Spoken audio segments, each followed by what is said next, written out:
막시와 쌤이 60. 옛날에는 학교에서 체벌이 당연시되던 시절이 있었어요. 그리고 어떤 선생님 중 한 분은 암실이라는 곳이 있었는데 거기에 아이를 가두는 체벌을 하게 되었죠. 반 전체가 암막 커튼으로 이루어져 있어서 밖이라고는 하나도 보이지 않았고 한 점의 빛도 들어오지 않는 곳이었어요. 그렇게 갇혔던 아이들은 정말 너무 무서워 이런 얘기를 뒤에서 하게 되었죠.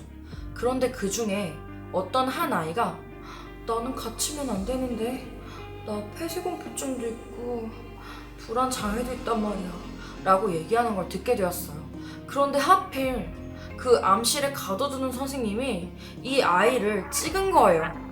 그 아이는 타겟이 되자마자 아 선생님 제발요, 저 진짜 큰일 나요, 저 제발 안 가둬주시면 안 돼요, 저 이제 말 잘 들을게요 제발요 라고 싹싹 빌게 되었죠.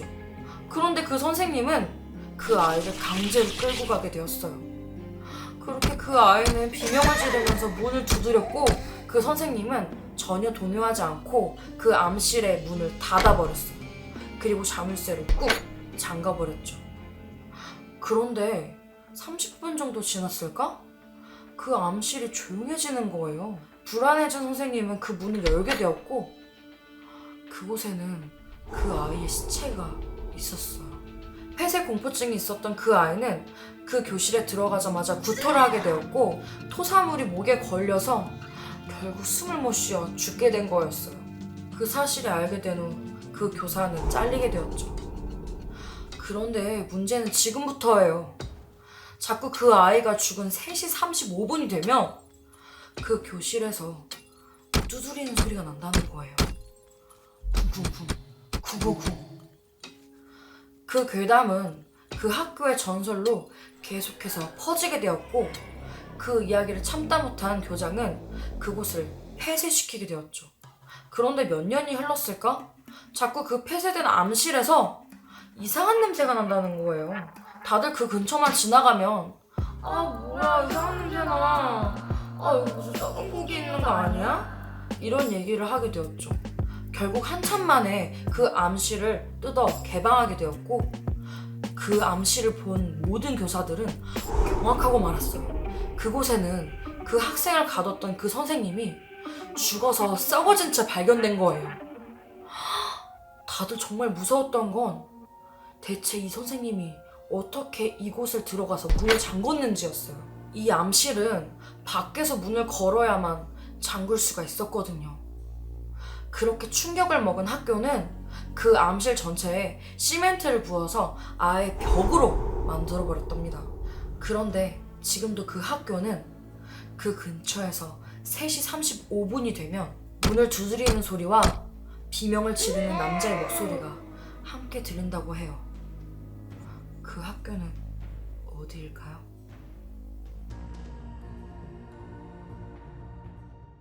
어떤 학교를 다니고 있는 A라는 사람이 있었어요. 그런데 이 반에는 B라는 친구가 있는데 이 친구가 좀 특이했어요. 맨날 게임만 하고 친구들이랑 장난만 치는데 전교 1등인 거예요. 너무 궁금해진 A는 B를 찾아가서 조심스럽게 물어봤어요. 근데 뭔가를 먹고 있더라고요. 또 뭐 먹어? 이거 도토리. 도토리를 먹고 있는 거예요. 참 특이하다 생각했죠. 그런데 너 말이야, 너 어떻게 맨날 노는데 그렇게 1등이야? 알고 싶어? 그러면 학교 끝나고 따라와. 내가 너한테만 알려줄게. 라는 거예요. 그렇게 둘은 어느 산속으로 가게 되었죠. 가는 내내 B는 A한테 신신당부를 했어요. 절대 아무한테도 말하면 안 돼. 너한테만 알려주는 거야. 그리고 너도 나 도와줘야 돼. A는 그 비법만 안다면 뭐든지 다 할 수 있는 기세였어요. 그러다 웬 조그만 동굴 앞에 도착했어요.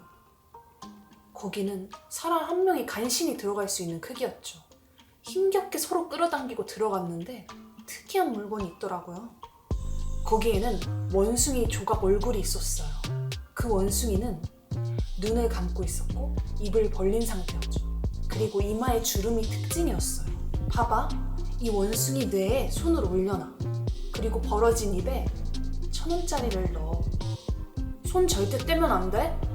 그 순간 돌조각의 원숭이 눈이 탁 떠지는 거예요.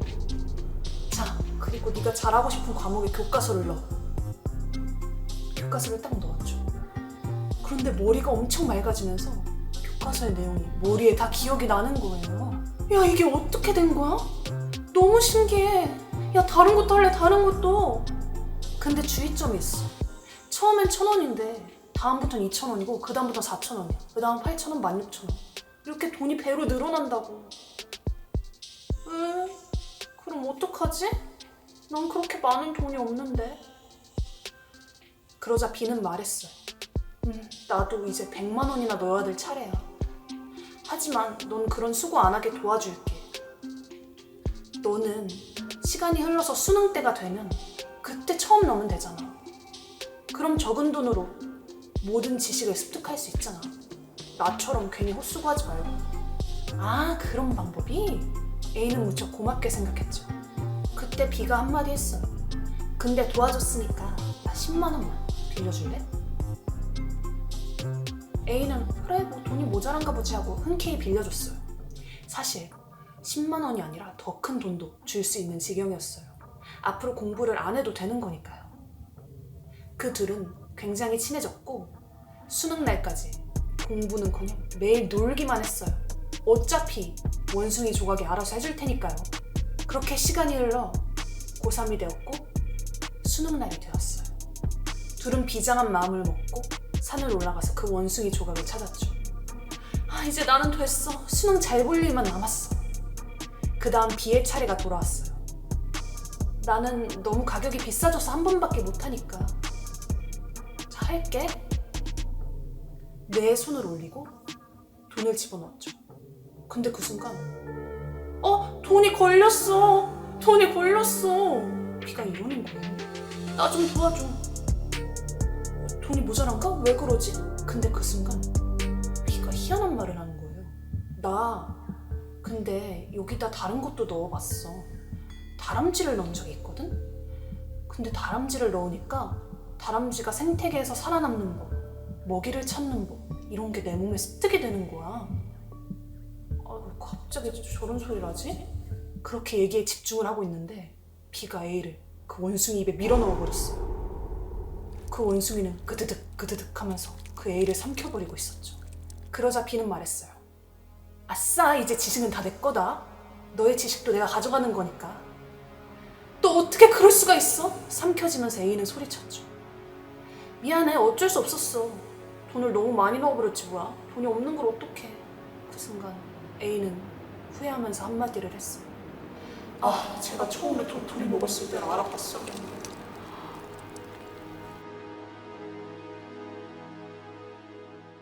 어떤 여자는 잔뜩 긴장한 채로 의자에 앉아 의사를 기다렸어요.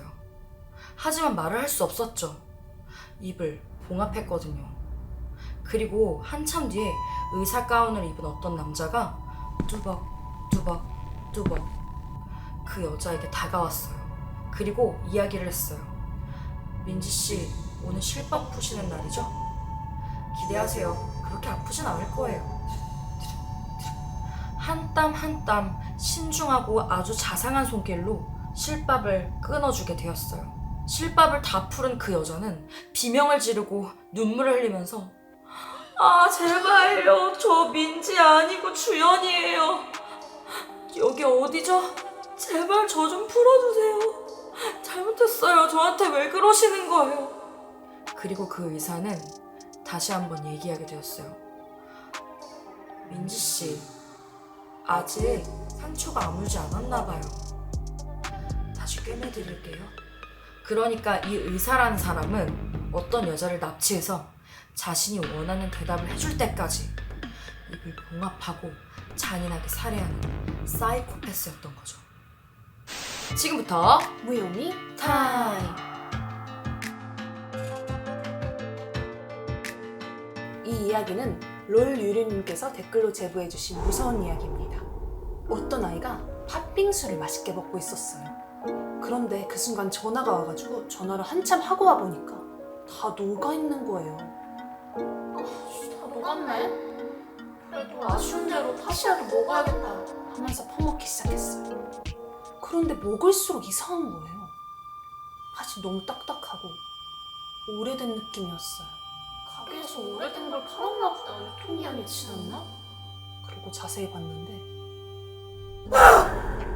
그건 팥 속에 섞여있는 바퀴벌레였어요.